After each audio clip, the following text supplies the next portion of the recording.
So in the bulb houses, the sand beds. These are the sand beds, by the way. People often ask about them, and if you read in the bulb blog, you'll describe how I make them. It's basically, that's 15 centimetres of sand. I wouldn't like to do it with less, but ideally I would really love it if there was a metre of sand, or the sand was sat on the right down to the ground. The deeper it is, in a sense, the better. But this is what I had to work with, so this is what I'll use.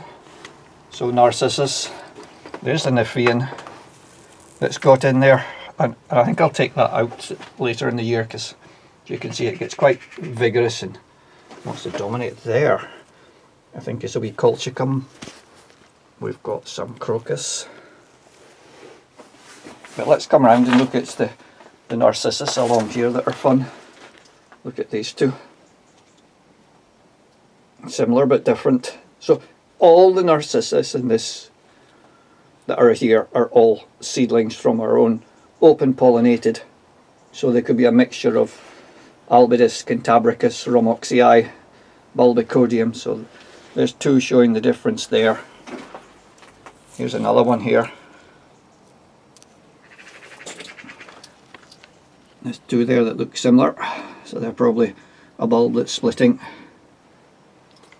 And then we've got these with the more funnel shaped corona. Around here a nice little clump with real yellow ones. Batch here that looked like to be a batch of similar type seedlings, and that I've just spread out when I've planted them. So they're all sort of pale and similar, but if we move over here, there's one obviously very different, slightly different colour. They just do hybridise so freely. The nice deep yellow one. In a period when so many of the early ones are pale yellow, it's good to have these deeper yellow forms. Around here, this ever ready through the autumn and winter and into the spring, Crocus levigatus. Up the mesh at the back, that's the Tropiolum tricolorum. And if we move around here, climbing up here, this is Tropiolum azurium, and these are from seed. I scattered our own seeds, so all through this bed, which I just planted this last summer, is all this is Tropiolum azurium. So this should be all blue, while the other side is going to be the orangey purpley red of tricolorum. So a similar thing here with similar Narcissus, not quite so many. Here's a snowdrop result, Galanthus abauxantinus. So that's the bulb. What was the frit house, and this is mostly frits. So with the latest bed that's done this year, and the bed along there, and this one, this is now into their second year. So we'll just move around, and I'm going to go up to the other bulb houses. So we'll go past the cyclamen as we go out in the sand bed. A nice group of cyclamen comb. So let's go past so we'll walk past the bulb house where there's still pots. You can see quite a lot still going on in there. I'll have a look in there another day.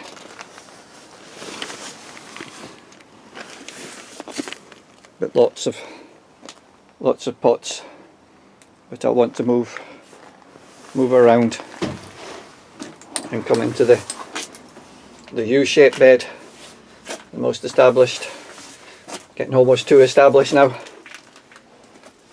Just masses and masses of Narcissus, and there is no stop. There's more and more buds coming. You know, if you go through all these beautiful white ones, and past those and I just take you here, look how many buds there are coming.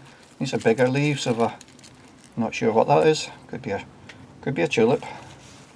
I did plant tulips, some of the tulips in here. Let's come up to, there's a nice little grouping there.